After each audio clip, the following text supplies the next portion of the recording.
how do you even begin to plan a life or a future in a country that thinks that people's lives are disposable?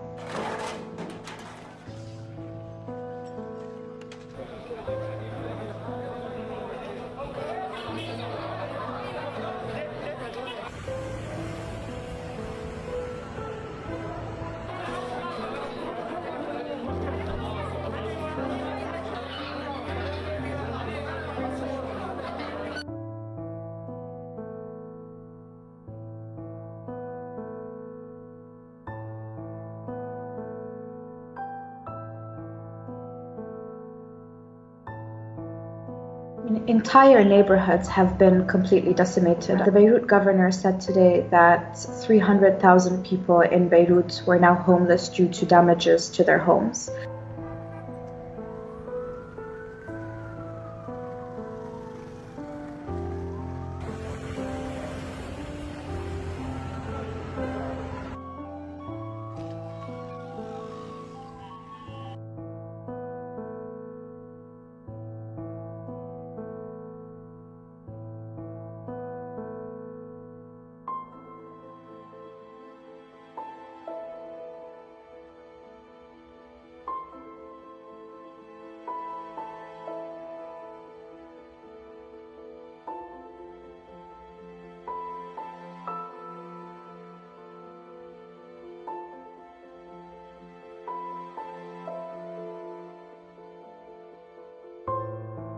We found that the hospital sector really was in crisis due to the financial crisis in the country.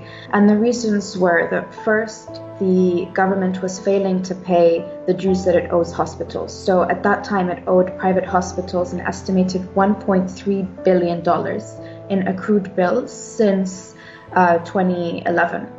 This was obviously impacting the ability of hospitals to pay for their staff, to pay for doctors, nurses, medicines, medical equipment.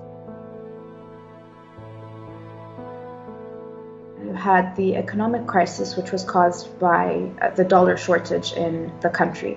And as the dollars increasingly became scarce in Lebanon, the value of the Lebanese pound depreciated rapidly.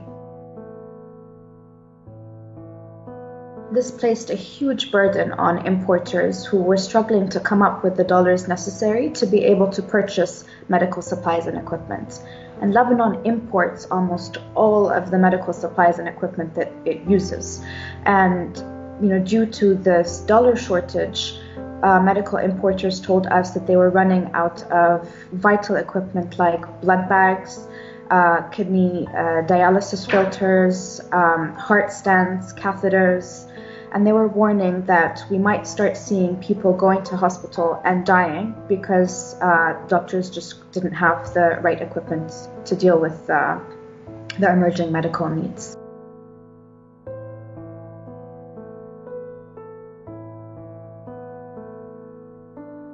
So just a day before this blast, hospital officials were warning that they were reaching capacity and that they will not have space anymore to accept new coronavirus patients. They were running out of personal protective equipment like masks, gloves, gowns. They were running out of ventilators and could not replace spare parts in ventilators that were faulty.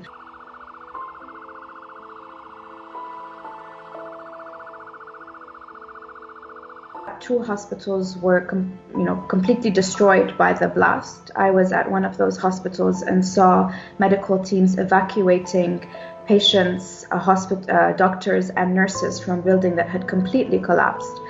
There was no electricity in the building anymore, so nurses and doctors were having to take out patients to the parking lot and treat people in the parking lot using their mobile phones for light. People had to be taken as far away for treatment as Nabati in the south and Tripoli in the north, which are about 70 to 80 kilometers away from Beirut.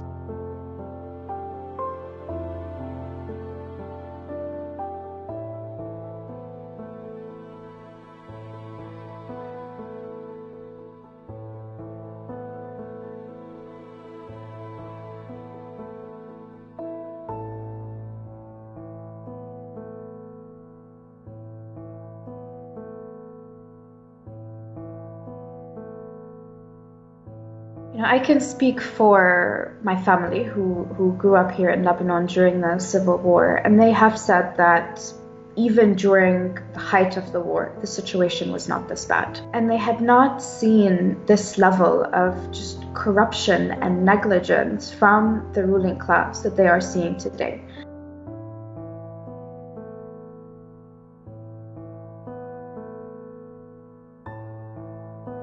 Several embassies have said that they've received an unprecedented amount of applications from Lebanon for immigration. People saying that they've completely lost hope in Lebanon, people saying that they want to leave this country that they've given so much, but that has taken away everything from them.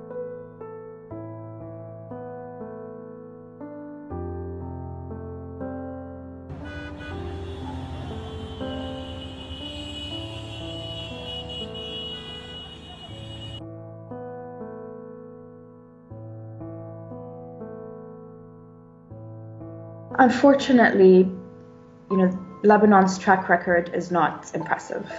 We routinely see the Lebanese government and authorities announce investigations after instances of government abuse or neglect. Unfortunately, we never find out the results of these investigations, and we never find out what accountability proceedings, if any, have been undertaken against those responsible for the abuse.